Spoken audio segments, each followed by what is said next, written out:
বিসমিল্লাহির রহমানির রহিম। ইন্ডিয়ার কিছু কিছু ইউটিউবার থেকে শুরু করে কিছু কিছু সাংবাদিক যারা সমানে বাংলাদেশ গেল গেল গেল গেল এরকম একটি রব উঠাই ফেলছে। বাংলাদেশ আরাকান আর্মি দখল করে নিয়ে যাচ্ছে। এই যে আরাকান, এরকম নানান ধরনের কাহিনী তারা বলে যাচ্ছে একের পর এক, যে বাংলাদেশ ঠেলা সামলা, তোর বাংলাদেশ তো আরাকান আর্মি দখল করে নিয়ে যাচ্ছে। ভাই, ভদ্র মহোদয়গণ, দাদাগণ, একটা কথা মনে রাখবেন যে আমরা যে বাংলাদেশ পেয়েছি, আমরা এটা নিয়ে অনেক অনেক খুশি। তারপরেও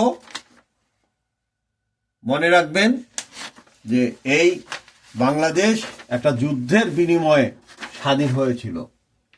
এই যে একটুখানি ভূখণ্ড দেখতেছেন, একটা যুদ্ধ, 30 লাখ শহীদ এরভাবে আসছিল। সন্ময় ব্যানার্জি, আপনি নানান কথা বলে যাচ্ছেন, একজন বয়োজ্যেষ্ঠ লোক। এই যে আরাকান আর্মি এখানে আছে, এবং এরা হলো একটা সেই নিজেদের তৈরি করা বাহিনী, যাদের হালকা পাতলা অস্ত্র শস্ত্র আছে। তারা তাদের নিজেদের যে বার্মার যে সরকার বা মিয়ানমারের সরকারের সাথে তারা ফাইট করে করে করে প্রায় মুক্ত করছে। আমি এক্ষেত্রে বলবো বাংলাদেশ আর্মিকে যে এইখানে অবশ্যই অস্ত্র দিয়ে রোহিঙ্গাদেরকে পাঠান আরাকান আর্মির পক্ষে, এবং তাদের পক্ষ নেন শক্ত হাতে। আরাকান স্বাধীন হয়ে যাক, কারণ এটা তাদের প্রাণের দাবি, আমাদের না।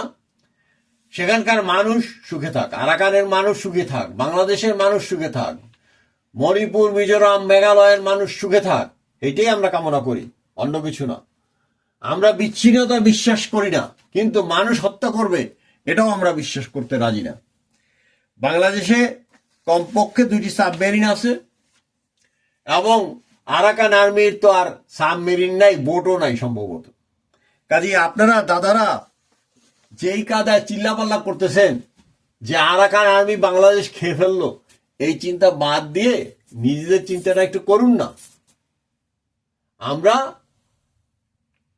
এই আরাকান আর্মির পক্ষে আছি, এবং বাংলাদেশ সরকার কাছে অনুরোধ থাকবে যে যে আরাকানের যে সকল আর্মি এবং আরাকানের যে রোহিঙ্গারা আছে তাদেরকে অস্ত্র সহ, ট্রেনিং সহ আরাকান আর্মিকে হেল্প করতে পাঠানো হোক। এবং যখনই আর্মি আরাকানকে স্বাধীন হিসাবে ডিক্লেয়ার করবে, সাথে সাথে বাংলাদেশ জানে 1 নম্বরে, ভুটান আমাদেরকে 1 নম্বরে স্বীকৃতি দিয়েছিল, আমরাও এই আরাকানকে 1 নম্বরে স্বীকৃতি দিয়ে দেব। যাই হোক দাদা, আপনাদের অত চিন্তা করিয়েন না, চিন্তা করার কোনো কারণ নেই।